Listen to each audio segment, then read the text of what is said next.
یہ ہے خدابش چکرانی جو کہ لادھی گینگ کا سرگنا۔ اس نے جرائم کی دنیا میں کیسے قدم رکھا، اس کا اتنی خوف تھا، اس کی ذاتی رنجش تھی بلچانی قبیلے کے ساتھ۔ ایک ان کا نوجوان اٹھایا، اس کے زندہ شخص کے اعضاء کاٹ دیے تھے، ویڈیو بنا کر سوشل میڈیا کے اوپر اپلوڈ کی تھی۔ اس وقت کا وزیر اعظم تھا عمران خان۔ اس نے فوراً ہی نوٹس لیا، اے جی پنجاب کو کہا کہ اب ہمیں خدابش اور خودی نظر نہیں آنا چاہیے، اس کو ختم کریں، کیونکہ جب ویڈیو وائرل ہوئی تھی علاقے کے اندر خوف پھیل گیا تھا۔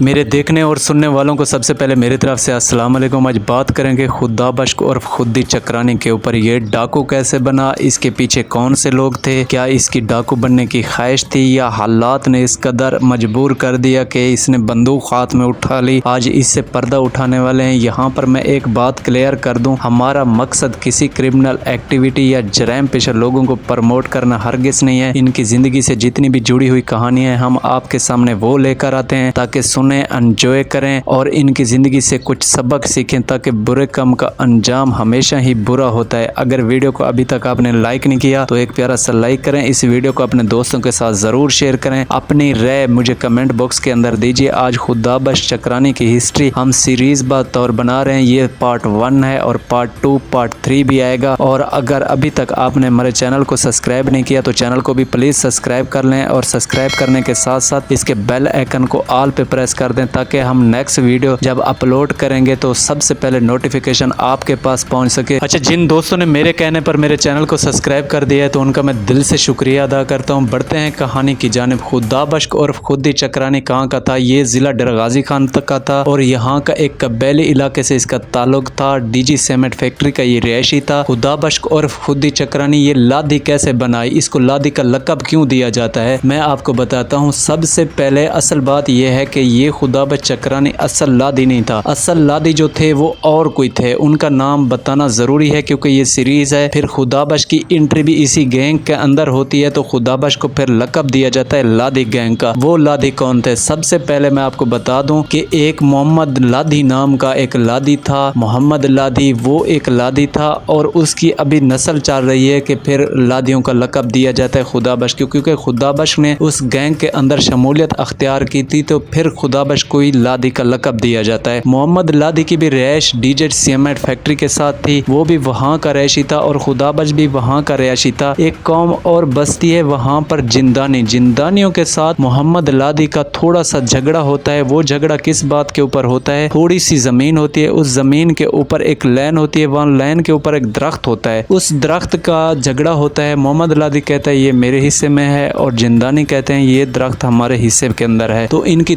تکرار ہوتی ہے۔ پھر پولیس کو بلایا جاتا ہے، کوٹ مبارک تھانے کی پولیس آتی ہے تو وہاں پر ایک جندانی کو وہ لے کر چلی جاتی ہے، وہ پنجاب پولیس لے کر چلی جاتی ہے، وہ تھانے کوٹ مبارک کے حوالات میں بند ہو جاتا ہے۔ اس کو ایک رات کو اٹیک ہو جاتا ہے، وہی رات تھی جس رات کو وہ لے کر آئے تھے، تو اس کو ہارٹ اٹیک ہوتا ہے، ہارٹ اٹیک سے اس کی موت واقع ہو جاتی ہے حوالات کے اندر۔ جب یہ پتہ چلتا ہے جندانیوں کو کہ ہمارے آدمی کی جو ہے نا ہارٹ اٹیک سے موت ہو گئی ہے حوالات کے اندر، تو جندانی براہ راست ایف آئی آر تو محمد لادھی کے اوپر نہیں دے سکتے تھے، نہ ہی پولیس ایف آئی آر کرتی تھی۔ پھر جندانیوں نے یہ کہا محمد لادھی کو کہ اب آپ ہمارا بندہ جو جیل گیا تھا، حوالات کے اندر گیا تھا، آپ کی وجہ سے گیا تھا، لیکن یہ جو بندہ مر چکا ہے یہ آپ کے خاتے میں ہے، اس کے مسئول آپ نے دینا ہے، اس کے ذمہ دار آپ ہیں۔ محمد لادھی نہیں چاہتا تھا کہ میں ان کے ساتھ جھگڑا کروں کیونکہ محمد لادھی غریب تھا اور جو جندانی تھے وہ سرمایہ والے بھی تھے اور ان کے یعنی کہ آدمی بھی زیادہ تھے، قوم بھی بڑی تھی۔ یہ جیانی جو تھے یہ